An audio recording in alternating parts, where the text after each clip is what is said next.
আসসালামু আলাইকুম। খুব দ্রুত চুল লম্বা করতে চাচ্ছেন বা বৃদ্ধি করতে চাচ্ছেন এমন একটা হেয়ার গ্রোথ সিক্রেট অয়েল আজকে আপনাদের সাথে আমি শেয়ার করব। এটার পোস্ট আগে করা হয়েছে, আজকে হচ্ছে এর ভয়েস ওভারটা দিয়ে দিচ্ছি। অবশ্যই বানাবেন। এর জন্য আমাদের লাগবে হচ্ছে সর্ষের তেল, তারপর আমরা দিয়ে দিচ্ছি মেথি গুঁড়ো, এরপর এর মধ্যে দিব তিসি, তারপর দিব হচ্ছে জটা মানসি। যা যা বলছি সব কিছুই আমাদের লাগবে, কোনো কিছুই স্কিপ করার কোনো অপশন নাই।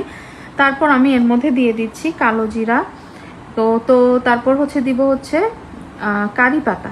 কারি পাতাটা দিয়ে আমরা এটাকে একটা বিশেষ উপায়ে রেডি করব। সব কিছু দিয়ে আমরা এটাকে প্রথমে হচ্ছে মিক্স করে নিব। সর্ষের তেল চাইলে আরেকটু বেশি দেয়া যায়, কিন্তু আমি একটু অল্প পরিমাণে বানিয়েছিলাম প্রথমে টেস্টের জন্য যে কেমন রেজাল্ট আসে। তো ভালো রেজাল্ট এসেছে, তারপরেই হচ্ছে আপনাদের সাথে শেয়ার করলাম। তো আমরা প্রথমে হচ্ছে এটাকে ডাবল বয়লার মেথডে এটাকে হচ্ছে আমরা বয়েল করবো। এই যে দেখেন পানির উপরে দিয়ে তারপর হচ্ছে বয়েল করছি, এটাকে এভাবেই করতে হবে।